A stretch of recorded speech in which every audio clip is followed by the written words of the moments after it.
Most cash practice owners are guessing when it comes to growing their practice. And after working with dozens of cash practice owners, I can tell you that the ones that scale to 50 to 100K per month all have one thing in common.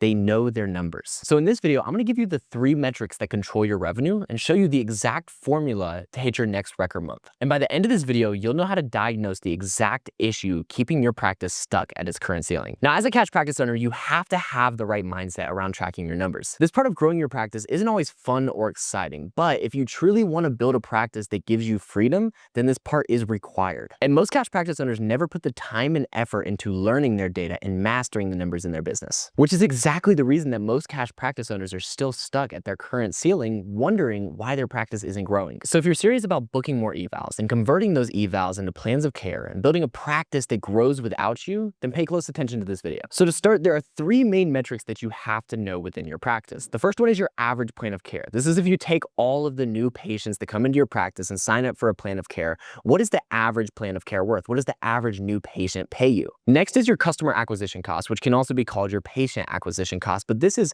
how much in marketing does it cost you to acquire a new patient. So if you spend a certain amount of marketing and that gets you a certain amount of patients and you divide your marketing budget by the amount of patients that you acquired, that is your customer acquisition cost. And every business has a customer acquisition cost, but most practice owners don't actually know what their customer acquisition cost is. Next is your return on ad spend. This one is very simple. If you put $1 into ads, how many dollars do you get back out? So if you have a 5x return on ad spend, that means you put $1 into your ads, you spend $1 on Google, on Meta, whatever it may be, and then that turns into $5 extra.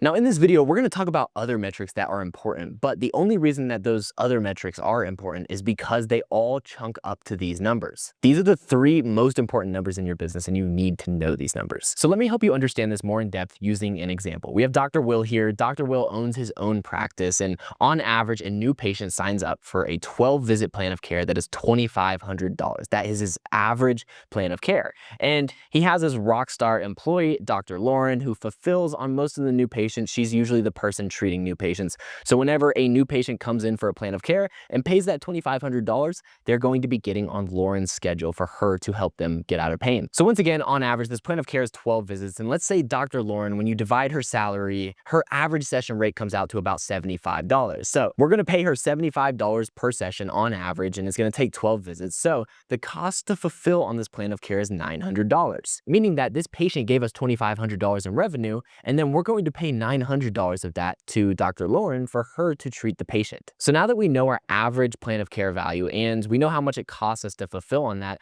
we can begin to decide what can we afford to spend in marketing to get a new customer. So here, since our average plan of care, $2,500 minus $900 our cost to fulfill, that means our gross profit is $1,600. This is what we are profiting before, of course, our fixed overhead and stuff, but this is what we're profiting from each plan of care that pays us $2,500. So with this number 1,600, Dr. Will can begin to decide what he can afford in order to acquire a new customer. He needs to look at his fixed overhead, any other expenses that he has in his business, and then calculate, hey, how much of this $1,600 can I pay in order to acquire a new patient? So let's say Dr. Will looks at all his fixed expenses, everything that he has going on with the business, and he decides that he can afford to spend $500 in order to acquire a new patient. So this is now his goal patient acquisition cost or customer acquisition cost. And Dr. Will is willing to pay that in order to get a patient that will pay him $2,500. It's a pretty good deal in my humble opinion. So now that we know our average plan of care, we know what we can afford to acquire a patient, we can finally decide what our goal return on ad spend is. And once again, ad spend is how many dollars do we put into our marketing and how many dollars do we get back out from that. So Dr. Will's average plan of care value here is $2,500. We divide that by 500, how much he pays to get that average plan of care, and we get the number 5. That means our goal ROAS is 5x. So for every dollar we put in, we want to get $5 back out for Dr. Will's practice. Now, if Dr. Will is hitting all of these metrics, meaning that his average plan of care stays at $2,500, he's not spending more than $500 in ads to acquire each patient that comes in his practice, then that means he will continue to get a 5x return on his ads. And the main thing that he should be focused on is spending more money on ads and then also hiring clinicians so that he can keep up with the demand. So at this point, you should understand the 3 most important metrics in your business. Now, the next thing that you need to understand with these 3 metrics is the fact that they're all connected. And if one of the metrics starts to suffer, then all of the metrics will start to suffer. It's sort of like if a patient injures their foot and then they begin to compensate over time and then they start to get pain in their knee or maybe even their hip. It's because the issue started out at their foot. And this works the exact same way with your practice. But when you know your numbers and you know the math within your practice, you can easily diagnose where the problem is and solve the root cause rather than just treating symptoms. Because a lot of clinicians, for the sake of this analogy, they may go start treating the knee pain within their business, but really they needed to be treating the foot in the first place. So everything we just covered are your core marketing metrics. But your marketing can only be as good as the sales process in your practice. If your return on ad spend drops, it doesn't always mean that there's a problem with your ads. It could actually be that there's a problem happening between the inquiry and a new patient converting on a plan of care. So you have ads running and a new patient will come in from your ads. That patient then may book a eval and then they show up for the eval and they either close or they don't. So you'll likely have ads running and new leads will come into your ecosystem.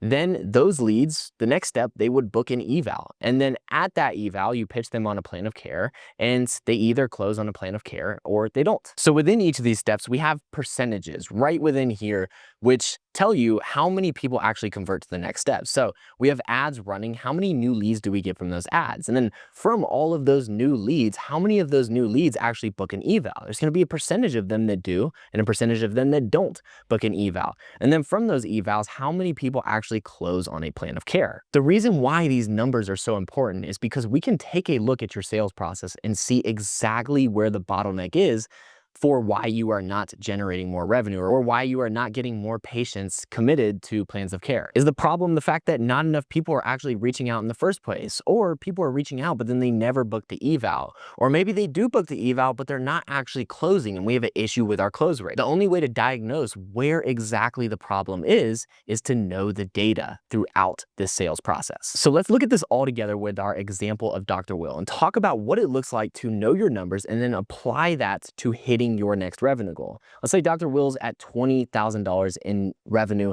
at the moment, and he wants to get to $50,000 in revenue. That's his next goal. That means he needs to add $30,000 in new revenue. Well, we already know Dr. Will's metrics. We know that he gets paid on average $2,500 per new patient, and $30,000 is his goal. So we can simply divide these two numbers and see that he needs 12 new patients to hit his revenue goal. We also know his patient acquisition cost or his customer acquisition cost is $500.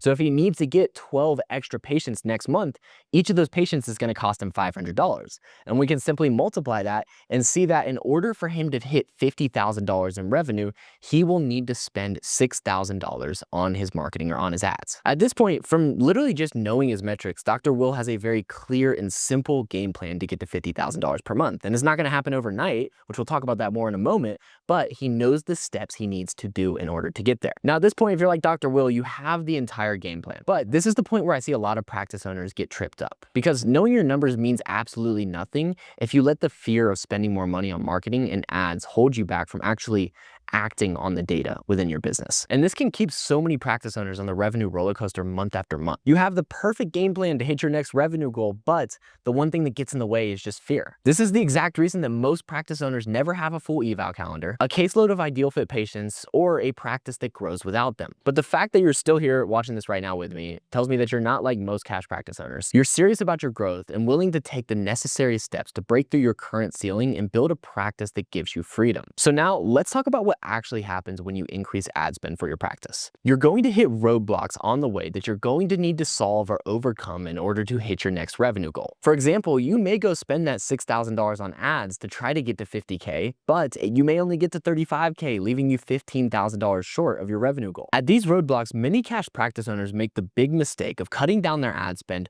or just deciding that advertising might not be for them. But this is reactionary and it doesn't actually solve the root cause of why you didn't hit your revenue goal. It's sort of like if a patient was having pain doing an activity that they love, so they stop doing the activity altogether, rather than actually trying to address the limitation that caused them to have pain in the first place, so that then they can do that activity once again pain-free. Bringing this example back to your practice, the right move in this situation would be to analyze your sales process and your metrics in order to see exactly where things went wrong. We want to find the root cause of why you didn't reach your revenue goal. So we take a look at your metrics. Is it because we didn't get enough leads? Is it because not enough leads booked evals? Or did not enough leads actually convert into a new plan of care? Let's look back to Dr. Will's example, and let's say the problem was his close rates. Last month he closed at 50%, but this month he closed at 25%.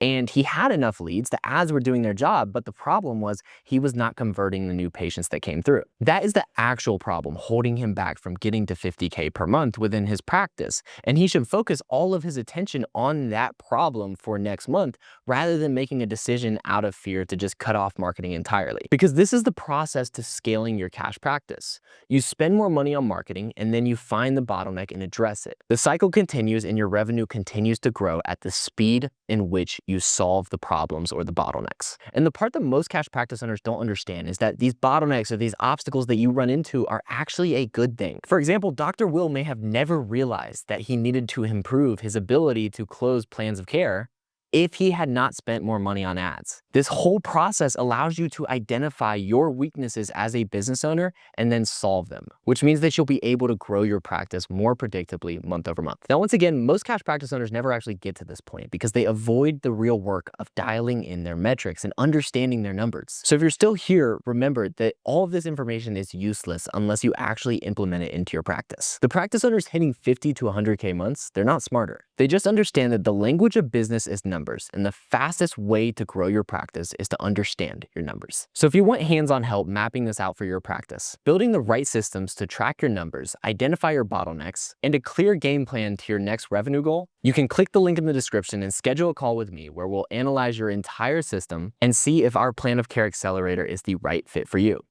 There's no sales pitch on this call. We just want to understand first if we can help, and then we can talk more in depth on a later call about how we can actually help. And if you got some value from this video, you will also get value from these videos up here.